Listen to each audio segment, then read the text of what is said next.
Hello everybody అందరికీ నమస్కారం. Wait తగ్గడం చాలా పెద్ద బ్రహ్మ ప్రళయంలా ఫీల్ అవుతుంటారు చాలామంది. ఇన్‌ఫాక్ట్ పాపం ఎంత ట్రై చేస్తున్నా ఒక్కొక్కసారి వెయిట్ తగ్గడం కష్టం అనుకుంటున్న టైంలో నిజంగా ఒక వరంలాగా వచ్చాయి ఈ వెయిట్ లాస్ డ్రగ్స్. ప్రస్తుతం గతంలో ఉన్న వాటితో పోల్చుకుంటే ఇప్పుడు లేటెస్ట్‌గా వచ్చినటువంటి డ్రగ్స్ ఇంకా మ్యాజిక్ క్రియేట్ చేస్తున్నాయి అని వినిపిస్తున్న నేపథ్యంలో స్టిల్ దేర్ ఈస్ ఆల్సో కొంచెం భయం ఉంది కొంతమందిలో. ఇవి వాడచ్చా? పెద్దవాళ్ళు వాడచ్చా? డయాబెటిస్ ఉన్నవాళ్ళు వాడచ్చా? లేకపోతే వాళ్ళకే పనిచేస్తుందా? ఎస్పెషల్లీ కొన్ని డ్రగ్స్ లైక్ మొంజారో జనాలు యూజువల్‌గా అనుకుంటున్న పాయింట్ ఏంటంటే వెయిట్ లాస్ అవ్వడానికి కాదు. అది షుగర్ మెడిసిన్. సో షుగర్ ఉన్నోళ్ళు మాత్రమే వాడాలి. ఇట్లా బోలెడన్ని అప్రిహెన్షన్స్ ఈ వెయిట్ లాస్ డ్రగ్స్ గురించి రీసెంట్ టైమ్స్‌లో మనం వింటున్న నేపథ్యంలో అసలు ఈ వెయిట్ లాస్ డ్రగ్స్ వాడడం మంచిదా? కాదా? వీటి గురించి అడిగి తెలుసుకుందాం. మనతో ఉన్నారు డాక్టర్ రవికాంత్ గారు. సార్ నమస్తే. నమస్తే అండి. సార్ ఎలా ఉన్నారు? ఫైన్. ఏంటి సార్ ఫుల్ హల్చల్ చేస్తున్నాయి ఈ వెయిట్ లాస్ డ్రగ్స్ గురించి. అసలు వాడచ్చా? వాడకూడదా?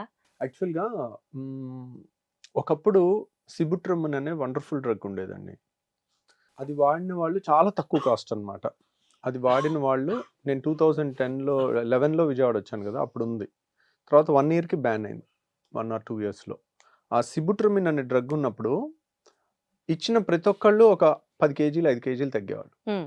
సో ఎంత హ్యాపీగానో ఉండేవాళ్ళు. కాకపోతే దానివల్ల ఏం జరిగిందనేది తెలీదు. ఎప్పటినుంచో ఉంది. ఒక 30, 40 ఏళ్ల నుంచి ఉంది. ఇప్పుడు మనం ఒక డ్రగ్‌ని కిల్ చేయాలనుకోండి, దానికి ఏదో ఒకటి రిస్క్ అంటగట్టి దాన్ని బ్యాన్ చేసేశారు. 40, 50 ఏళ్ల నుంచి ఉన్నది. ఓహ్! దీనికి ఏదో సైడ్ ఎఫెక్ట్స్ వస్తున్నాయని. ఎంత ప్రూఫ్ ఉందనేది తెలీదు. ఎందుకంటే ఈ కొత్త డ్రగ్స్ అన్నీ ఇన్ ద లూప్ లైన్‌లో ఉన్నాయి అప్పుడు. సో ఇవన్నీ బిలియన్ డాలర్ మార్కెట్ క్వెషన్స్ లాగా. అన్నమాట. ఫర్ ఎగ్జాంపుల్ చూసుకున్నట్టయితే ఆ సిబుట్రమిన్ అనే డ్రగ్ బ్యాన్ అయిన తర్వాత మా చేతులు కట్టేసినట్టు అయిపోయింది. ఒక 10 కేజీలు తగ్గాలంటే ఎక్కువ డ్రగ్స్ ఏమీ ఆప్షన్ లేదు. బట్ మీ ప్రాక్టీస్‌లో ఎక్కడ ఆ డ్రగ్ వల్ల సైడ్ ఎఫెక్ట్ అన్నట్లుగా నోటీస్ చేయలేదు. ఆహా! చేయలేదు. పర్సనల్ ప్రాక్టీస్‌లో ఎక్కడా లేదు. ఇప్పుడు కోట్ల మందికి ఇస్తామండి. ఎవరో ఒకళ్ళు మామూలుగా హార్ట్ అటాక్ వచ్చి చనిపోయారనుకోండి. హ్మ్. దీనివల్లే వచ్చిందని అంటే ఎట్లా ప్రూవ్ చేస్తాం మనం? మనం లాస్ట్ ఎపిసోడ్స్‌లో ఆ! కూడా మాట్లాడుకున్నాం. కాబట్టి we cannot prove such things. దానికి సిస్టమాటిక్ స్టడీ ఉండాలి. స్టడీ ఉండి ప్రాపర్‌గా ఉంటే ఓకే. సో ఆ డ్రగ్‌ని కిల్ చేసేసింది. చేసేసిన తర్వాత ఇక మనకి ఉన్నది ఆర్లిస్టాట్ అనే ఒక్కటే డ్రగ్ ఉండింది అప్పట్లో. ఆ ఒక్క డ్రగ్ కూడా అంత ఎఫెక్టివ్‌గా ఉండేది కాదు. కాస్ట్ ఎక్కువే ఉండేది. పెద్ద ఒక్కళ్ళు కూడా హ్యాపీగా ఉన్నోళ్ళు గానీ, బరువు తగ్గినోళ్ళు గానీ లేరు దాంతో. ఆ తర్వాత వచ్చిందేంటంటే ఇంకా ఆల్మోస్ట్ వేరే ఇంజెక్షన్స్ లిరాగ్లూటైడ్ అని చాలా వచ్చినాయి. తర్వాత సిమాగ్లూటైడ్ అని ఒకటొచ్చింది. సిమాగ్లూటైడ్ అంటే రైబెల్సస్. హ్మ్. అది నోవో నార్డిస్క్ కంపెనీ వాళ్ళు చేసిందనమాట. నోవో నార్డిస్క్ అనేది ఆల్మోస్ట్ ఒక స్వీడిష్ కంపెనీ అనుకుంటాను. ఆ నోవో నార్డిస్క్‌ది ఈ ఒక్క డ్రగ్ వల్ల యూఎస్‌లో వచ్చిన బడ్జెట్ అంటే దాని టర్నోవర్ స్వీడన్ కంట్రీ మొత్తం బడ్జెట్ కన్నా ఎక్కువ. ఓకే. అంత అంటే ఇది ఒక 6 ఏళ్ల కింద వచ్చింది. సో వీగోవి అని గాని, తర్వాత రైబెల్సస్ అని గాని, అట్లా ఒజెంపిక్ అని గాని, ఈ 3 కూడా నోవో నార్డిస్క్ కంపెనీ తయారు చేసినాయి అన్నమాట. బాగానే పనిచేస్తున్నాయి, తగ్గుతున్నారు. ఓన్లీ ప్రాబ్లం ఏంటంటే కాస్ట్ చాలా ఎక్కువ పెట్టారు. కాస్ట్ ఎక్కువ పెట్టడం వల్ల చాలా మందికి ఇప్పుడు ఒక 150 కేజీలోళ్ళు ఉంటారు. నెలకి 20,000 శాలరీ సంపాదించే వాళ్ళు ఉంటారు. వాళ్ళు ఈ మందుకే నెలకి 15,000, 20,000 పెట్టాల్సిన పరిస్థితి వచ్చింది. వాళ్ళు ఎలా పెట్టుకుంటారు? ఇప్పుడు ఓ సంవత్సరం వాడితే వాళ్ళు 2, 3 లక్షలు ఖర్చు అవుతుంది అనుకోండి. దానికన్నా సర్జరీ చేయించుకోవటం బెటరు. ఏది? ఎవరి గురించి మాట్లాడుతున్నానంటే సపోజ్ ప్రాక్టికాలిటీ కూడా ఉండాలి. ఇంత కాస్ట్ ఉండి ప్రొహిబిటివ్‌లీ ఎక్స్‌పెన్సివ్‌గా ఉండింది. తర్వాత ఇంకా మంచిది ఏం జరిగిందంటే అది మోనోపోలీ ఉండింది. నోవో నార్డిస్క్ కంపెనీది ఒక్కటే డ్రగ్ ఉండింది.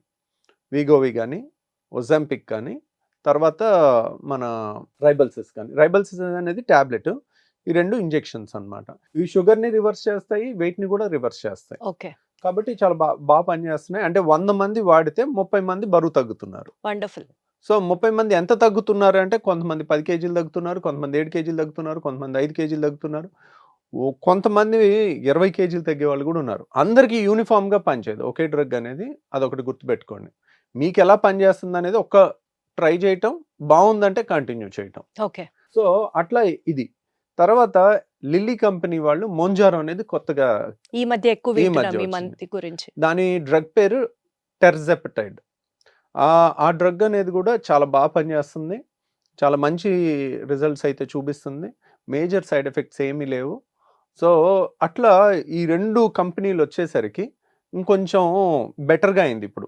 అట్లీస్ట్ వాళ్ళు ఒక 3-4 వేలు తగ్గించి, వీళ్ళు ఒక 3-4 వేలు తగ్గించి ప్రజలకు కొంచెం కాంపిటేటివ్ ప్రైస్లో జరుగుతుంది. బట్ స్టిల్ మొంజారో డ్రగ్ కూడా ఎక్స్పెన్సివ్ చాలా సార్ ఎక్స్పెన్సివ్ ఇప్పటికి. ఇప్పటికి కూడా ఎంత నెలకి competition 20,000 వచ్చినా. అవుతుంది ఒక Exactly. ఇంజెక్షన్. సో నెలకి 20,000 అంటే 10 mg 15,000 నుంచి 20 mg డోసుని బట్టి ఉంది. 2.5 mg ఉంటుంది, 5 mg డోస్ ఉంటుంది ఒక డోస్లో, తర్వాత 7.5 ఉంటుంది, 10 ఉంటుంది. సో ఈ డోసెస్ ఇన్ని చేంజెస్ ఉండటం వల్ల దాంట్లో అన్నిటికీ కూడా ఎక్కువ డిఫరెన్స్ లేదు. అందుకని కాస్ట్ తగ్గించడానికి ఏం చేస్తామంటే మేము 10 mg డోస్ తీసుకుంటాం. 10 mg సపోజ్ 20,000 ఇంజెక్షన్ ఉందనుకోండి, ఒక ఫుల్ డోస్ లోడ్ చేసుకుంటే పెన్ను 10 వస్తుంది. సో 2.5 mg 18,000 పెట్టారు, 2.5కి 10కి 2,000 డిఫరెన్స్. సో మనం 10 mg తీసుకుని దాంట్లో తక్కువ డోసు తీసుకుని ఇంజెక్షన్ చేసుకున్నాం అనుకోండి, మనకి 3-4 టైమ్స్ 3 టైమ్స్ 2 టైమ్స్ అంటే అది ఒక నార్మల్ పర్సన్ చేసేసుకోవచ్చు అంటారా వితౌట్ చేసుకోవచ్చు. సూపర్విజన్ ఆఫ్ కాకపోతే డాక్టర్? దానికి నేను చూపించాలి, ఆ పెన్ను తెచ్చి చూపించాలి. ఓకే. నేను ఇప్పుడు చూపిస్తాను ఏమన్నా. తర్వాత అది ఎలా చేసుకోవాలి, కాస్ట్ ఎలా తగ్గించుకోవాలనేది ఇది ఒకటి తెలిస్తే ఏంటి, వాళ్ళకి పాపం ఒక ప్రతి ఫ్యామిలీకి ఒక నెలకు ఒక 15,000 10,000 తగ్గే అవకాశం ఉంటుంది. సో అట్లా ఒకటి చేసుకోవచ్చు. కాకపోతే గుడ్ రిజల్ట్స్ ఉన్నాయండి, దాంట్లో డౌట్ ఏం లేదు. And people are happy. So వాళ్ళు ఏంటంటే అరుదైన రిపోర్ట్స్ ఉంటాయి. కొంతమంది ప్యాంక్రెటైటిస్ ఉన్న వాళ్ళకి ఇది వాడకూడదని, ఇది వాడితే ప్యాంక్రియాటైటిస్ పెరుగుతుందని, కానీ కొన్ని rare reports of side effects a drug కన్నా ఉంటాయండి. ఓవరాల్గా they are safe drugs. Safe అంటున్నారు మీరు. Safe drugs. సార్ ఇప్పుడు మా ఇంట్లో జరిగిన ఒక కేసుతోనే మీతో డిస్కస్ చేస్తాను, because I been seeing him. మా ఫాదర్ ఇన్ లో ఈ మోంజారో డ్రగ్ ని తీసుకోవడం జరుగుతుంది. సో ఫస్ట్ టైం డ్రగ్ తీసుకున్నప్పుడు డాక్టర్ చెప్పింది ఏంటంటే, మీకు ఒక వారం రోజుల పాటు అనీజీనెస్ ఉండొచ్చు, లూజ్ మోషన్స్ అవ్వచ్చు, సో ఇలాంటి చిన్న చిన్న సైడ్ ఎఫెక్ట్స్ ఉంటాయి, మీరు ప్రిపేర్డ్గా ఉండాలి అని అన్నారు.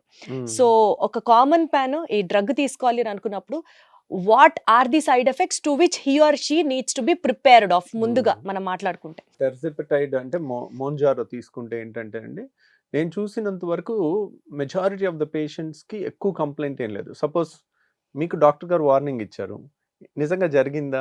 అంత భయపెట్టినంత లేదు వాస్తవానికి. లేదు, యాక్చువల్గా నేను చూసేది అదే. వాళ్ళందరూ చెప్తారు కానీ అంత సైడ్ ఎఫెక్ట్ నేను 100 మందికి ఇస్తే 90% ఆర్ హ్యాపీ. దాంట్లో 95 to 99%, దాంట్లో డౌట్ ఏం లేదు. సో కాబట్టి మహా అయితే ఏమవుతుందండి, దీని సైడ్ ఎఫెక్ట్ ఏంటి, ఇప్పుడు ఆకలి చచ్చిపోవటమే దీని సైడ్ ఎఫెక్ట్. సో ఆకలి తగ్గటమే దీని సైడ్ ఎఫెక్ట్. ఇప్పుడు మీకు ఒక గుప్పుడు బూందీ తిన్నాం అనుకోండి, ఆయిల్లో వేసి తీసింది, కరెక్ట్గా ఒక గుప్పుడు తినగానే ఎగటు కొట్టినట్టు అనిపిస్తుంది, అసలు చూస్తేనే రోత పుట్టుద్ది మనకి. ఓకే. సో మన ఆకలి మీద ఉన్నప్పుడు ఫస్ట్ అబ్బా తినాలని అనిపించింది, సడన్గా ఒక గుప్పుడు తినేగానే రోత పుట్టిపోతుంది. అంటే ఏంటి, మన బాడీలో ఒక కెమికల్ చేంజ్ జరిగింది, ఒక హార్మోన్ వచ్చి ఇంకా చాలు నువ్వు తింటాం ఆపు. అంటే బేసికల్లీ ఇది హార్మోనా అండి? ఎగ్జాక్ట్లీ అండి, ఇది హార్మోన్. ఓకే. ఇది బాడీలో తయారయ్యే హార్మోన్, GLP-1 అంటారు, గ్లూకగాన్ లైక్ పెప్టైడ్ దాని పేరు. గ్లూకగాన్ లైక్ పెప్టైడ్ అనేది మన బాడీలో ఉండే హార్మోనే, ఆ హార్మోన్ లాంటిదే ఇది. కాబట్టి వాళ్ళకి ఏముంది, కొంతమందికి నాసియా అంటే తినబుద్ధిగా అన్నట్టు అనిపిస్తుంది. తినబుద్ధి కాదు అనిపిస్తే ఎంత అనిపిస్తే అంత మంచిది. కొంతమందికి ఇంకా మరీ ఇప్పుడు సపోజ్ బాగా నూనె వస్తువులు సడన్గా తినేసాం అనుకోండి, స్పీడ్గా ఒక 5 పూరీలు తినేసాం ఆకలి మీద ఉండి, 6వ పూరి చూస్తేనే అసలు అక్కడ ఉండబుద్ధి కాదు, లేచిపోతుంది. 5 నిమిషాల్లో పూరి మారిందా? మారలా. మన చూపు మారిందా? మన బాడీలో కెమికల్స్ మారి. అంటే satiety hormone GLP-1, PYY, GIP, gastric inhibitory peptide అని, ఇట్లా ఈ 3 హార్మోన్స్ రావటం వల్ల మనకి ఆ చూడగానే అసహ్యం వేసి వెళ్ళిపోవాలనిపిస్తుంది, అలాంటి ఫీలింగ్ వస్తుంది. అలా అసహ్యం అనిపించినప్పుడు కూడా నోట్లో పెట్టామనుకోండి వాంతి అయిపోతుంది, వాంతి కూడా అయిపోతుంది. సో నాసియా ఎప్పుడు అసోసియేటెడ్ విత్ వామిటింగ్ సెన్సేషన్ ఉన్నప్పుడు ఏమన్నా పెట్టామంటే ఇంకా వాంతి అయిపోతుంది. కాబట్టి వామిటింగ్ అనేది ఇట్స్ నాట్ సైడ్ ఎఫెక్ట్. ఎవరికైనా ఎక్కువ వాంతులు అవుతున్నాయి అనుకోండి, దే షుడ్ సెలబ్రేట్, ఎందుకంటే the drug is working for them. వాళ్ళు బాగా తగ్గుతారు. వాళ్ళు ఏంటి, ఏం తినకుండా ఉన్నా గానీ, అంటే ఏం తినకపోయినా వామిటింగ్ అవుతుందా? కాదు, అవ్వదు. నాసియా ఫీల్ ఉన్నప్పుడు వాళ్ళు ఏంటి, ఇంట్లో వాళ్ళు ఉంటారుగా, బెడ్ ఏం తినలేదు పాపం ఉదయం నుంచి, ఇంకా వాళ్ళు తింటేనే వీళ్ళకి ఇంకేమన్నా పని, లేకపోతే ఇంకా వాళ్ళు ఏడుస్తూ ఉంటారు కూర్చుని. వాళ్ళు 150 kgs ఉన్నా కానీ నా బిడ్డ ఏం తినలేదు, పాపం బుజ్జికొండ సన్నగా అయిపోతున్నాడు, నీరస పడిపోతున్నాడు. ఇంకా ఈ ధృతరాష్ట్ర ప్రేమ అంటారు చూడండి, అది ఈ మధ్య చూస్తున్నాను. ప్రతి ఫ్యామిలీలో బియాండ్ సర్టన్ లిమిట్ వెళ్ళిపోయింది. కరెక్ట్. ఒకప్పుడు అలా ఉండేదిగా, 4 పీకేవాళ్ళు ఒకప్పుడు మా చిన్నప్పుడు ఏదన్నా తేడా వస్తే. ఇప్పుడు అందరూ మరీ ప్యాంపరింగ్ ఎక్కువైపోతుందన్నమాట. సార్ బేసికల్‌గా ఈ వెయిట్ లాస్ డ్రగ్స్ తీసుకునేటప్పుడు నాన్ వెజ్ తినకూడదు అని చెప్తున్నారు. అది మిత్తా? లేకపోతే నిజంగానే తినకూడదా? తింటే అట్లేం ఏమన్నా సైడ్ లేదండి. ఎఫెక్ట్ నాన్ ఉంటుందా? వెజ్ తింటే కూడా వెయిట్ లాస్ బాగా అవుతారు. ఎందుకంటే అంటే ఏమన్నా మందు పడకపోవడం నాన్ వెజ్ తింటే? అట్లేం లేదండి. నాన్ వెజ్‌లో ఆయిల్ ఎక్కువ ఉంటుంది కొంత. మీకు డీప్ ఫ్రైలో మీరు వేసే కంటెంట్ ఆఫ్ ఆయిల్ చూస్తే నాన్ వెజ్‌లో కొంత ఆయిల్ ఎక్కువ ఉంటుంది. సో, అందువల్ల అనిపించడమే కానీ, ఇప్పుడు ఆయిల్ ఫుడ్ ఎక్కువ తీసుకుంటే మనకి నాషియా, వామిటింగ్ వచ్చే అవకాశం ఎక్కువ ఉంటుంది. మీరేముంది, మనకి ఇప్పుడు ఎప్పుడు తినాలి? ఆకలేస్తే తినాలి. మీరు డ్రగ్ తీసుకున్నారు, ఆకలి లేదు, ఎందుకు తింటాం? ఒక ఓకే. గ్లాస్ మజ్జిగ తాగి పడుకోవచ్చు కదా! మనం తీసుకున్నదే ఒక 10 కేజీలు తగ్గాలని. అప్పటికి మళ్ళీ 3 పూటలు ఏదో ఒకటి ఎయ్యాలి అబ్సెషన్‌లో ఉన్నాం మనమంతా. అరే! ఉదయం అయిపోయింది. అటు ఇంట్లో లేడీస్ అలాగే ఉంటారు. అంటే ఇంగ ఎంత నువ్వో 4 తిన్నా దోసలు తిని ఎళ్ళిపోతే నాకు హాయిగా ఉంటది. ఎంత తిన్నా ఆ మందు పనిచేయాలి, బరువు తగ్గాలి. బరువు పని చేయాలి. కానీ మీరు దాన్ని డిస్టర్బ్ చేస్తున్నారుగా. మీరు ఆకలి తగ్గాలి అని చెప్పి, బరువు తగ్గాలని ఇంజెక్షన్ తీసుకొని, టైంకి తినాలని రూల్ ఎక్కడుంది? ఓకే. ఏదో ఒకటి తినాలన్న అబ్సెషన్‌లో ఉంటున్నారు. ఇంట్లో పరిస్థితులు కూడా అలా ఉంటున్నాయి. ఏం తినకుండా నువ్వు 8కి, 9కి టైంకి తినకుండా మళ్ళీ 11కి ఆకలైందని వచ్చి తిరుగుతున్నావు, మళ్ళీ ఎక్కడ చేసి పెడతాం అన్నట్టుగా ఉంటది సిట్యుయేషన్. ఏదో ఒక టైంకి తినేసి వెళ్ళిపోవని. వాళ్ళకి అప్పుడు ఆకలి లేదనుకోండి, వాళ్ళని వదిలేయటమే బెటర్. అలాంటప్పుడు ఇస్తేనే ఈ వామిటింగ్ సెన్సేషన్స్ అవి ఎక్కువ ఉంటాయి. కాబట్టి వాళ్ళని అలా వదిలేసామనుకోండి, ఎక్కువ ప్యాంపర్ చేయకుండా మంచి రిజల్టే వస్తుంది. కొంతమంది అందరికీ రాకపోవచ్చండి. 100 మందికి ఇచ్చాము, 30 మందో 40 మందో తగ్గారు. That's a huge result. Okay. Operation లేకుండా ఒక ఎందుకు 10 సార్ మరి అందరికీ ఎందుకు పనిచేయదు ఇది? Weight loss drugs are for everybody కదా! ఎవరికి ఏ హార్మోన్ ఎక్కువ పనిచేస్తుందనేది తెలీదు. మనం ఒకళ్ళకి GLP-1 ఎక్కువ ఉండొచ్చు, ఒకళ్ళకి PYY ఎక్కువ ఉండొచ్చు. అట్లా ఎక్కువ పని చేయొచ్చు. అందుకని ఏ హార్మోన్ మనకి ఇంకా ఈ 3 హార్మోన్సే కనుక్కున్నాం. ఎగటుగొట్టే హార్మోన్స్. ఇంకా కనుక్కోని హార్మోన్స్ కూడా ఉన్నాయి. అవి కూడా కనుక్కుంటే గనక అసలు ఒకప్పుడు ఈ మందులే లేవు. ఇప్పుడు వచ్చినాయి కదా! ఇంకా కొత్త ఇంకా మన బాడీలో మనకు అన్నీ తెలిసినవి కూడా లేవండి ఇంకా. ఇంకా తెలిస్తే జస్ట్ ఇట్లా ఒకటి కాకపోతే ఒకటి, ఈ హార్మోన్ కాకపోతే ఈ హార్మోన్, ఈ పేషెంట్‌కి ఈ హార్మోన్ పనిచేస్తుంది, ఈ హార్మోన్ పనిచేస్తుంది అని ఇంకా తెలుసు. ఇంకో 15 ఏళ్లలో ఇంకా చాలా హార్మోన్స్ వస్తాయండి. బేసికల్‌గా ఈ డ్రగ్స్ అన్నీ షుగర్ వ్యాధి తగ్గించడానికి, వెయిట్ మీద తగ్గడానికి కాదు అని ఒక ప్రచారం ఉంది. దీని మీద మీ ఒపీనియన్ ఏంటి? యాక్చువల్‌గా షుగర్ వ్యాధికి వాడే మందులు, వెయిట్ మందులు ఒకే హార్మోన్ అండి.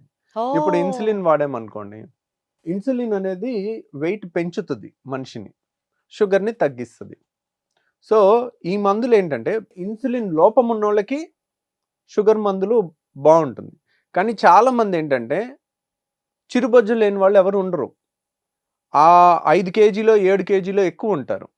10 కేజీలు ఎక్కువ ఉన్నా ఒక్కోసారి ఇన్సులిన్ రెసిస్టెన్స్ ఉంటుంది. హ్మ్.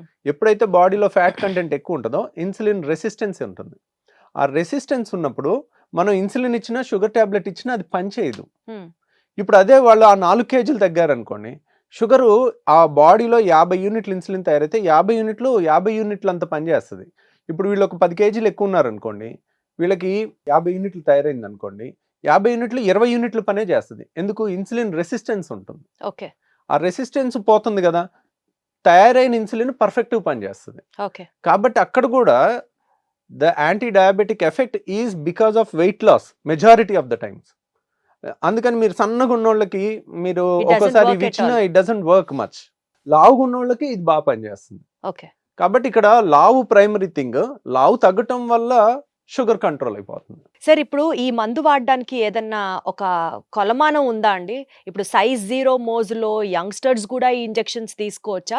Are is there any prescribed criteria for the usage of these injections or drugs? అంటే యూజువల్‌గా రికమెండెడ్ థింగ్ అంటే షుగర్ ఉండి కొంచెం ఒక 15-20 కేజీలు పైన ఎక్కువ ఉంటే బెస్ట్ అండి.